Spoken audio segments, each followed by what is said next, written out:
Hello and welcome to another episode of Fantasy Explained. I'm Shergog, your host, and today we are going to take a closer look at whether or not it makes sense for dwarves to live in the mountains or not. But before we're going to do so, let me quickly thank my Patreons for supporting this channel, as well as say thanks to all users of the YouTube thanks function who made one-time donations. And now with that said, let's get to the actual topic at hand. Dwarfs are featured in nearly all fantasy stories as relatively small but robust and resilient warriors and craftsmen who are masters of the mountains and machinery, construction, metalworking, and blacksmithing. But does it really make sense for dwarves to live in mountains? Or would they be better suited for the life in the flatlands, where humans and elves and orcs also settle? And I'm going to break down why I believe they would strongly favor cold regions and mountainous areas over flatlands. Firstly, let's take a look at the dwarves' physique. They may be shorter than humans, but they are much broader, giving them an almost square body shape. What might be the upper leg of a human is maybe just the forearm of a dwarf. This means that despite their smaller size, dwarves probably weigh more than the average human does and possess much more muscle mass. Additionally, it's worth mentioning that dwarves are extremely hairy, particularly known for their long, bushy and voluminous beards.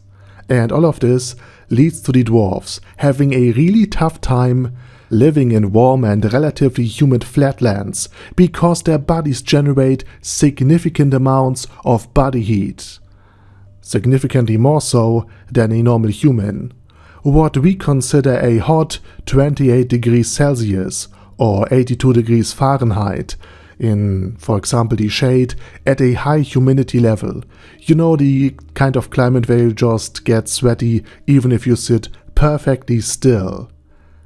This climate would probably be lethal to dwarves and probably be enough to basically boil or steam a dwarf alive, even when he sits perfectly still. This would be because of the square cube law. They have much more mass, meaning they have a tough time to radiate heat away from the bodies already, and they have also a much smaller surface area of skin compared to us humans, through which to dissipate heat into the surrounding air.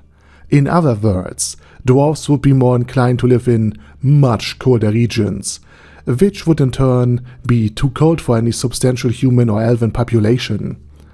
I mean, if we consider large countries like Canada, Russia, or the US territory or state of Alaska, there are very few human settlements in the northern halves of these regions. And the same applies to Patagonia, the southernmost region of Chile and Argentina, which is also relatively cold and barren, especially on the Argentinian side, because again, they are close to the South Pole. And in these areas, where human settlements end, dwarf flatland settlements would actually begin.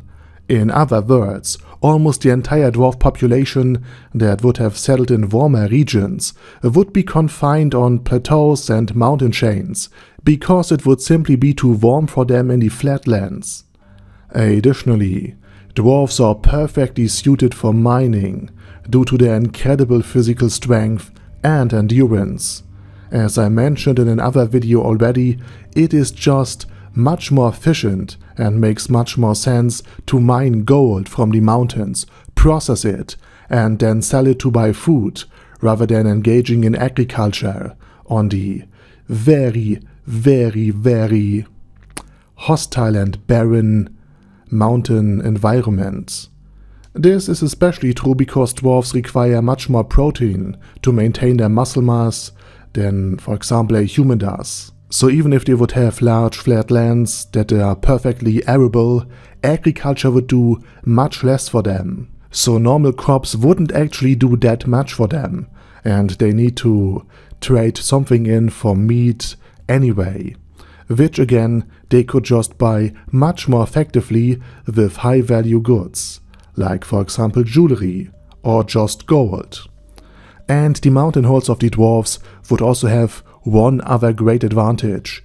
The stone in the mountains would also keep the cold of the environment remarkably well, and it also can conduct it really effectively, allowing dwarves to cool off by resting on the cold rocks of their tunnels during their breaks between their shifts. Yes, dwarves would use stones as pillows. How cool is that?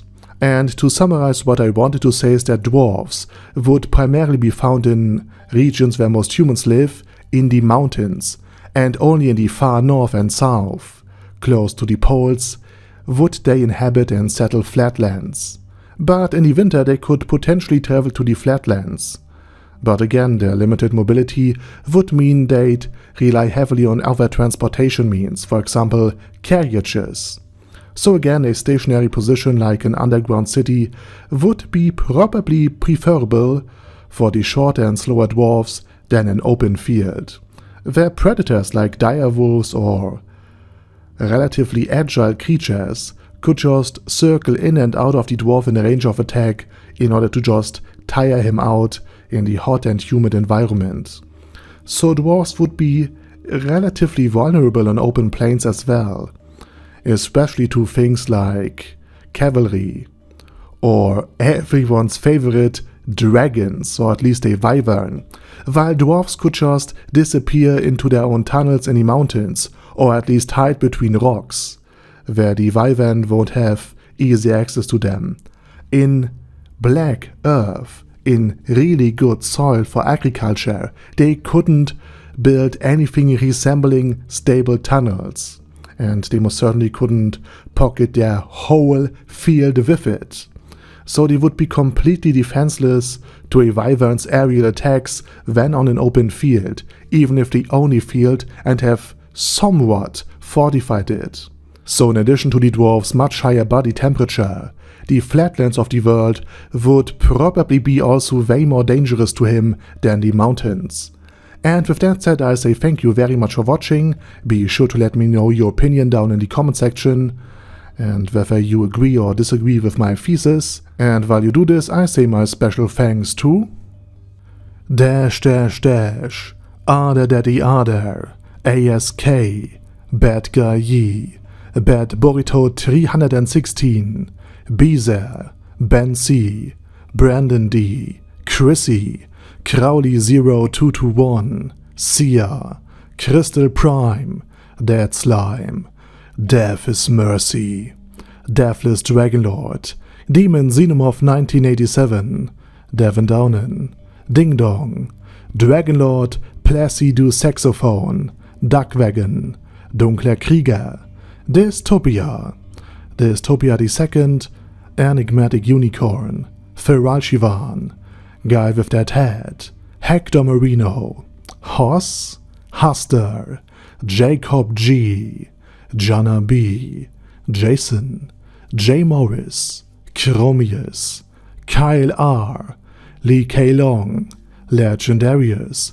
Lelouch Britannia with a Mustache, Lexus Fox, Lord Nishikian Rai, Lord Touch Me, Lothrazer, Merovec, Mr. Shoes, Mr. Tweaker, Michael R, Michael Y, Nope, Oh Hell No, Normal Toad, Oh Kill, Overlord General Gasper, Paddy Pantum, Personage, Primus 11, Rhinomere, Cune Carcos P, Shangox's Daddy, Shadow Lightning Wolf, Shrine Keeper, Super Tier Magic Batista Bomb, Supreme Cheese, Staris, Ted, Texas Deer, The Orc Warboss, Rock Ed Smasher, T.E. Wang, Vash Hawkeye, Vegito27, Venture Fanatic, Wilhelm, Xenokai, and Zonagon.